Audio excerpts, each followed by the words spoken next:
اعوذ باللہ من الشیطان الرجیم بسم اللہ الرحمن الرحیم الحمد للہ رب العالمین والصلاة والسلام علی سید الانبیاء والمرسلین وخاتم النبیین اللہم صلی علی من روحہ محراب الارواح والملائکۃ والکون اللہم صلی علی من ہوا امام الانبیاء والمرسلین اللہم صلی علی من ہوا امام اہل الجنت عباد اللہ المؤمنین وعلی آلہ واصحابہ اجمعین برحمتک یا ارحم الراحمین۔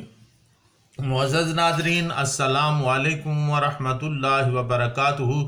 جاذب پبلیکیشنز میں خوش آمدید۔ میں محمد سعید جاذب آپ کی خدمت میں حاضر ہوں۔ تعلیم القرآن کا سلسلہ جاری ہے اور میں آپ کی خدمت میں سورہ آل عمران کی تفصیلات و تشریحات لے کر حاضر ہوں۔ آج کی نشست میں آیت نمبر 68، 69، 70 اور 71 شامل ہیں۔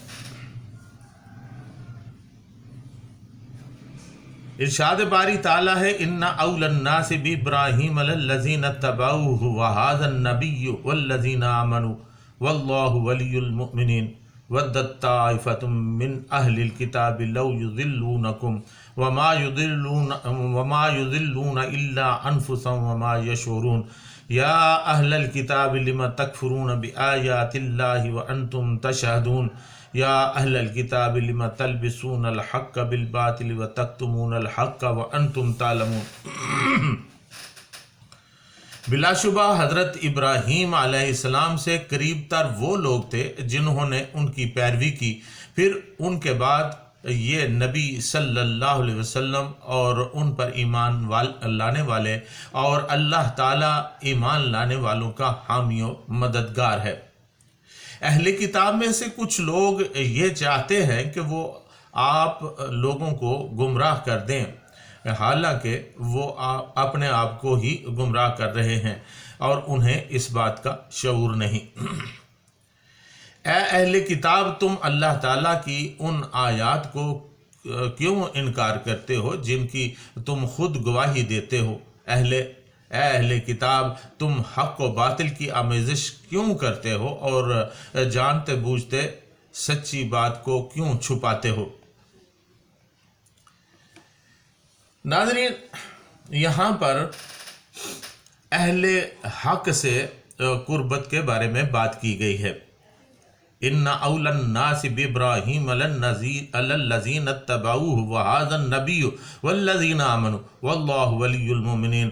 بلا شبہ حضرت ابراہیم علیہ السلام سے قریب تر وہ لوگ تھے جنہوں نے ان کی پیروی کی، پھر ان کے بعد یہ نبی یعنی رسول کریم صلی اللہ علیہ وسلم اور ان پر ایمان لانے والے اور اللہ تعالی ایمان لانے والوں کا حامی و مددگار ہے۔ اہل کتاب سے تعلق اور تقرب کا انحصار اس پر نہیں کہ آپ سے اپنی وابستگی کے طویل و عریض دعوے کرے، بلکہ اس کا دار و مدار ان کی سچی پیروی پر ہے۔ جس نے ان کے پیغام کو قبول کیا اور زندگی بھر اس پر کاربند رہا، وہی ان کے قریب ہے، وہی ان کا دوست ہے۔ اس لیے قرآن نے تصریح کر دی کہ حضرت ابراہیم علیہ السلام سے تقرب کا شرف یا ان لوگوں کو حاصل ہے جو ان پر ایمان لائے اور ان کی پیروی کی، یا اس نبی یعنی رسول کریم صلی اللہ علیہ وسلم کو ہے کہ جس نے دین ابراہیمی کو نئی زندگی اور تازہ قوت بخشی، اور یا پھر ان کے جان باز غلاموں کو جو ابراہیمی مشن کو سربلند کرنے کے لیے ہر قربانی دینے کے لیے آمادہ ہیں۔ حضرت عبداللہ بن مسعود رضی اللہ تعالیٰ عنہ روایت کرتے ہیں کہ رسول اللہ صلی اللہ علیہ وسلم نے فرمایا کہ ہر نبی کے لیے دوسرے انبیاء میں سے کوئی دوست اور ولی ہوتا ہے۔ میرا دوست اور ولی میرے جد امجد حضرت ابراہیم خلیل اللہ علیہ السلام ہے۔ ناظرین، مولانا عبد الرحمن کیلانی یہ ماہر خطاط اور اہل حدیث عالم ہیں۔ یہ لکھتے ہیں کہ عقائد و اعمال کے لحاظ سے سیدنا ابراہیم علیہ السلام سے قریب تر وہ لوگ تھے جو ان کے پیروکار تھے، یا پھر یہ نبی صلی اللہ علیہ وسلم اور ان کے پیروکار۔ گویا ایسے لوگوں میں دو صفات ہوتی ہیں، ایک تو وہ مشرک نہیں ہوتے، دوسرے اللہ تعالیٰ کے سب احکام بجا لاتے ہیں۔ غالباً اسی نسبت سے جو درود امت محمدیہ صلی اللہ علیہ وسلم کو نماز میں پڑھنے کے لیے سکھایا گیا ہے، اس میں ایسے ہی الفاظ وارد ہوئے ہیں اور وہ اسی آیت کی تفسیر ہیں۔ اللہم صلی علی محمد وعلی آل محمد کما صلیت علی ابراہیم وعلی آل ابراہیم انکا حمید مجید، اللہم بارک علی محمد وعلی آل محمد کما بارکت علی ابراہیم وعلی آل ابراہیم انکا حمید مجید۔ ناظرین، اہل کتاب کی اسلام سے دشمنی کیا ہے؟ وَدَّتْ طَائِفَةٌ مِّنْ أَهْلِ الْكِتَابِ لَوْ يُضِلُّونَكُمْ وَمَا يُضِلُّونَ إِلَّا أَنفُسَهُمْ وَمَا يَشْعُرُونَ۔ اہل کتاب میں سے کچھ لوگ یہ چاہتے ہیں کہ وہ آپ لوگوں کو گمراہ کر دیں، حالانکہ وہ اپنے آپ کو ہی گمراہ کر رہے ہیں اور انہیں اس بات کا شعور نہیں ہے۔ جسٹس ریٹائرڈ پیر کرم شاہ صاحب رحمۃ اللہ علیہ یہاں پر لکھتے ہیں کہ چاہیے تو یہ تھا کہ اہل کتاب حضور صلی اللہ علیہ وسلم پر ایمان لاتے، لیکن ایمان لانا تو کجا، ان کی یہ حالت ہے کہ جو راہ راست پر چل رہے ہیں ان کے متعلق بھی ان کی آرزو یہ ہے کہ وہ بھٹک جائیں۔ اگر وہ ان کا مذہب قبول نہیں کرتے تو کم از کم مسلمان تو نہ رہیں۔ اس لیے مسلمانوں کو اسلام سے بدظن اور برگشتہ کرنے کے لیے سارے جتن کرتے، ان کے سامنے طرح طرح کی تشبیہات پیش کرتے، گوناگوں الزامات تراشتے۔ مولانا عبد الرحمن کیلانی رحمۃ اللہ علیہ لکھتے ہیں، یہود کی پہلی کوشش یہ تھی کہ جیسے بھی ممکن ہو اگر کچھ لوگ مسلمانوں کو یہودی بنا لیا جائے تو وہ اپنے مقصد میں بہت حد تک کامیاب ہو سکتے ہیں۔ اس سلسلہ میں انہوں نے چند مسلمانوں کو گمراہ کرنے کی کوشش بھی کی، مگر الٹا بدنام ہوئے اور رسوائی بھی ہوئی۔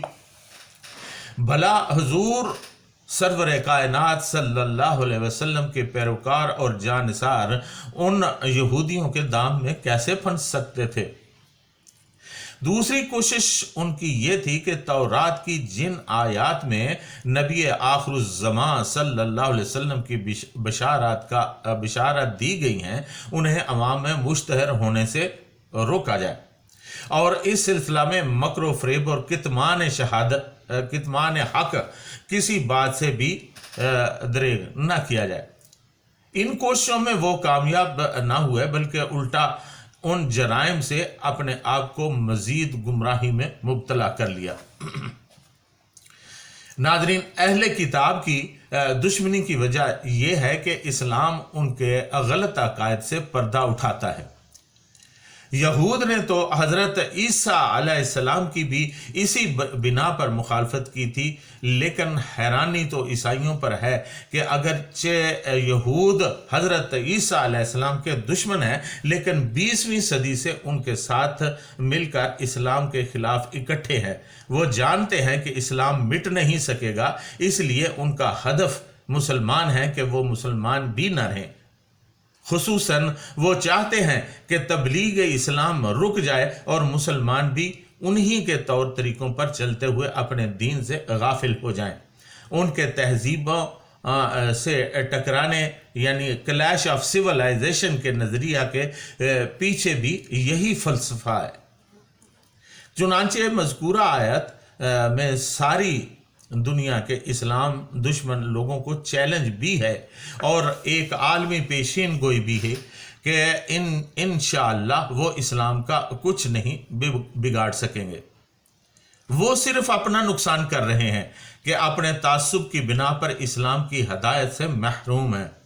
نہ صرف اسلام کی نعمت سے محرومی وہ تو اس بات کا شعور بھی کھو چکے ہیں کہ اللہ وحدہ لا شریک ہے، تمام نبیوں کا دین یہی تھا، اس لیے انہیں چاہیے کہ اگر اسلام قبول نہیں کرنا تو نہ کریں، دشمنی بھی تو نہ کریں۔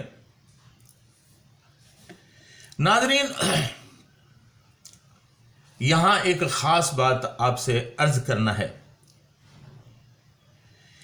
یہ سطور جن دنوں میں لکھ رہا تھا، میرے وطن عزیز پاکستان میں یہود و نصارہ ایک بھیانک کھیل کھیلنے میں مصروف تھے۔ یہود نے اپنی سرگرمیاں تیز کر دی، اور انتہائی افسوس کی بات ہے کہ پاکستان کا اس وقت کا حکومتی ٹولہ یہود کا اعلی کار بنا ہوا تھا۔ اس کھیل میں دنیا بھر کے عیسائی اور قادیانی بھی شامل ہیں۔ یہ سب لوگ مل کر ناموس رسالت صلی اللہ علیہ وسلم پر وار کرنے کی جسارت کر رہے ہیں، اور مسلمانوں کی اکثریت محض تماشا دیکھ رہی ہے۔ ناموس رسالت صلی اللہ علیہ وسلم پر پہرا دینے والے چند لوگ حکومتی تشدد برداشت کرتے رہے، لیکن بین الاقوامی دباؤ کے تحت یہ صاحب اقتدار ٹولہ طاقت کے نشہ میں ظلم و ستم کرتا رہا۔ ایسے میں صدیوں پہلے نازل ہونے والی یہ آیت قابل غور ہے۔ ناظرین، یہ حالات گزشتہ وقت میں وقوع پذیر ہوئے اور آج بھی اس کا سلسلہ جاری ہے۔ بین الاقوامی یہود و نصارہ اور ہنود وغیرہ سب اس کوشش میں لگے ہوئے ہیں کہ پاکستان کے مسلمانوں کو ان کے اصل راہ سے برگشتہ کر دیا جائے۔ فرمایا اللہ تعالیٰ نے، یا اہل الکتاب لما تکفرون بآیات اللہ وانتم تشہدون، اے اہل کتاب تم اللہ تعالیٰ کی ان آیات کا کیوں انکار کرتے ہو جن کی تم خود گواہی دیتے ہو۔ اسلام کی صداقت و حقانیت کے دلائل اس قدر واضح اور روشن ہیں کہ گویا وہ اسلام کی صداقت کا اپنی آنکھوں سے مشاہدہ کر رہے ہیں، لیکن یوں عیاں دیکھ لینے کے باوجود بھی ان کا اسلام کو قبول نہ کرنا کتنی عجیب بات ہے۔ یا اہل الکتاب لم تلبسون الحق بالباطل وتکتمون الحق وانتم تعلمون، اے اہل کتاب تم حق و باطل کی آمیزش کیوں کرتے ہو اور جانتے بوجھتے سچی بات کو کیوں چھپاتے ہو۔ لبسا کا معنی ہے ڈھانپ دینا یا کسی چیز کو دوسری چیز کے ساتھ خلط ملط کر دینا، یعنی نبی کریم صلی اللہ علیہ وسلم کے کمالات و علامات جو ان کی آسمانی کتابوں کے صفحہ پر ثبت تھے ان کو چھپا دیا کرتے تھے، یا اللہ تعالیٰ کے ان احکامات میں تحریف کر دیا کرتے تھے جن پر عمل کرنا ان کی طبع نازک پر گراں ہوتا تھا۔ ناظرین، قرآن حکیم ایسے ہی حقائق سے ہمیں آگاہ کرتا ہے۔ قرآن کریم ہمیں وہ باتیں سمجھاتا ہے، وہ باتیں سکھاتا ہے جو ہمارے علم میں نہیں ہوتی۔ اللہ تعالیٰ سے دعا ہے کہ اللہ تعالیٰ ہمیں قرآن حکیم کو حقیقی معنوں میں سمجھنے کی توفیق عطا فرمائے اور اس پر پھر عمل کرنے کی بھی توفیق عطا فرمائے، اور میری یہ دعا ہے کہ اللہ تعالیٰ ہمیں قرآن کریم کی تلاوت کرنے کی بھی توفیق عطا فرمائے۔ وما علینا الا البلاغ المبین۔